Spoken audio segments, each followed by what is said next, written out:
चुनाव आयोग ने मान लिया है कि वाराणसी में बीजेपी दफ्तर से प्रचार सामग्री जब्त करना सही नहीं था। स्पेशल ऑब्जर्वर प्रवीण कुमार ने कहा कि चूंकि प्रचार सामग्री बांटी नहीं जा रही थी, इसीलिए उसे जब्त करना सही नहीं था। और इतना ही नहीं, ये प्रचार सामग्री बीजेपी के क्षेत्रीय दफ्तर में थी, जो नरेंद्र मोदी के प्रचार का दफ्तर नहीं है। इस वजह से भी प्रचार सामग्री जब्त करना सही नहीं था। बीजेपी ने छापेमारी पर विरोध दर्ज कराया था। आपको बता दें कि वाराणसी के डीएम प्रांजल यादव इस पर सफाई भी दे रहे थे। तभी स्पेशल ऑब्जर्वर प्रवीण कुमार ने कहा कि चुनाव आयोग ने प्रचार सामग्री रिलीज करने का आदेश दे दिया है। जो बीजेपी ऑफिस में कार्रवाई हुई है, उसमें इंफॉर्मेशन आई, तो जो फ्लाइंग स्क्वाड्स होते हैं उनके द्वारा जब वहां पे मौके पे गए तो एक गाड़ी के अंदर 2074 टी शर्ट्स, 5000 पैम्फलेट्स और कुछ बैजेस वगैरह मिले हैं।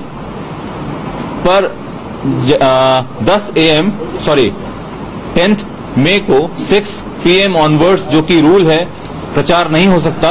तो ये हम लोगों को मटेरियल मिला है, कहीं ऐसा नहीं मिला कि डिस्ट्रीब्यूट हो रहा हो या इन्फ्लुएंस इससे हो रहा हो किसी को।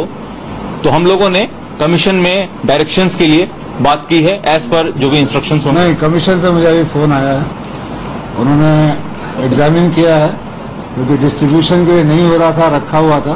दे have decided to release the material. शराब की बोतलें नहीं मिली हैं, तो टी शर्ट मिले हैं सैफरन कलर के, कुछ बच्चे मिले हैं।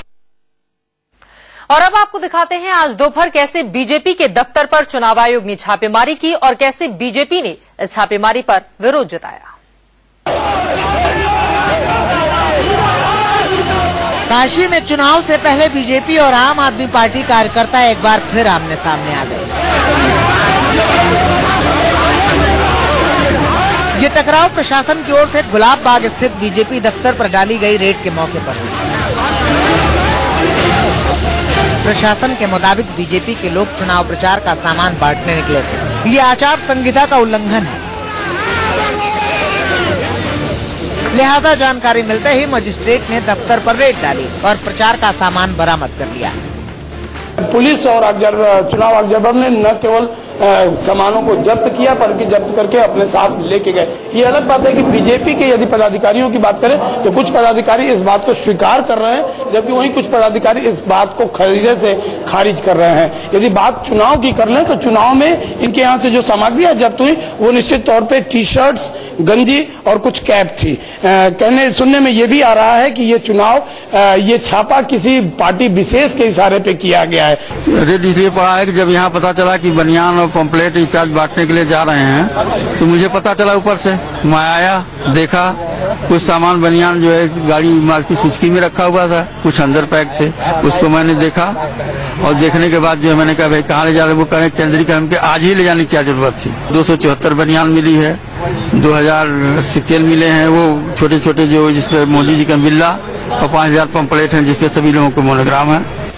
दिल्ली में मीनाक्षी लेखी ने सफाई दी कि पार्टी दफ्तर में प्रचार का सामान होना निश्चित है। बीजेपी प्रवक्ता ने कहा कि ये बीजेपी कार्यकर्ताओं पर दबाव बनाने की चाल है। ये कैंडिडेट का दफ्तर नहीं है, पार्टी का दफ्तर है, और पार्टी के दफ्तर में सामान रहना निश्चित है। वो क्षेत्रीय कार्यालय है, भारतीय जनता पार्टी का क्षेत्रीय कार्यालय है। वो भारतीय जनता पार्टी के क्षेत्रीय दफ्तर पर एक दिन पहले रेड कर रहा है, ताकि कहीं ना कहीं भारतीय जनता पार्टी के जो हमारे वर्कर्स हैं उन पर दबाव बनाया जा सके, उनको बाहर ना निकलने दिया जाए। समाजवादी पार्टी और कांग्रेस आपके इशारे पर यहाँ पर छापा मारा गया। उनको ये कहा गया कि मोदी जी का कार्यालय है, जबकि ये पूर्वांचल का कार्यालय है, प्रदेश का उप कार्यालय है, जो 33 लोकसभा का यहाँ से सामग्री वितरण होता है।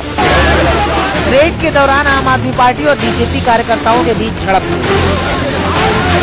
हम लोग वहाँ पे पुलिस की जीपें आई थी, कुछ चीजों पर उन्होंने छापा मारा, कुछ अवैध चीजें वहाँ उनके बरामद हुई। हमारे साथ में देख रहे थे। उसके बाद भारतीय जनता पार्टी का जो संस्कार है, जो चरित्र है, आप लगातार महीनों से देख रहे हैं। उनके कार्यकर्ताओं ने देखा जबरदस्ती हमारे साथ साथियों को, रविशंकर सिंह जी हैं पीछे, इनको मारा गया, मिराज हैं, इनको पीछे एक थप्पड़ मारा गया। इन शहरों के बीच मीनाक्षी लेखी ने पूछा कि आम आदमी पार्टी के कार्यकर्ता शहर में अब तक कैसे घूम रहे हैं। भारतीय जनता पार्टी के डिस्ट्रिक्ट कार्यालय पर रेड किया है तो बाकियों के भी कर लेते, शायद और बहुत कुछ सामान मिल जाता। आम आदमी पार्टी के लोग जो अपने आप को नेता कहते हैं, देश का नेता कहते हैं, अभी भी वहां पर घूम रहे हैं। 10 तारीख के बाद उनकी अनुमति का क्या हुआ? उनको अब तक क्यों नहीं रेड किया गया? उनके ऊपर पर्चे क्यों नहीं दायर किए गए? मैं इसी से ये जानना चाहती हूं। मोदी की रैली को इजाजत न मिलने और वाराणसी में बीजेपी कार्यकर्ताओं की गिरफ्तारी को लेकर खुद मोदी ने प्रशासन और चुनाव आयोग पर पक्षपात का आरोप लगाया था। संतोष ओझा, वाराणसी, इंडिया न्यूज।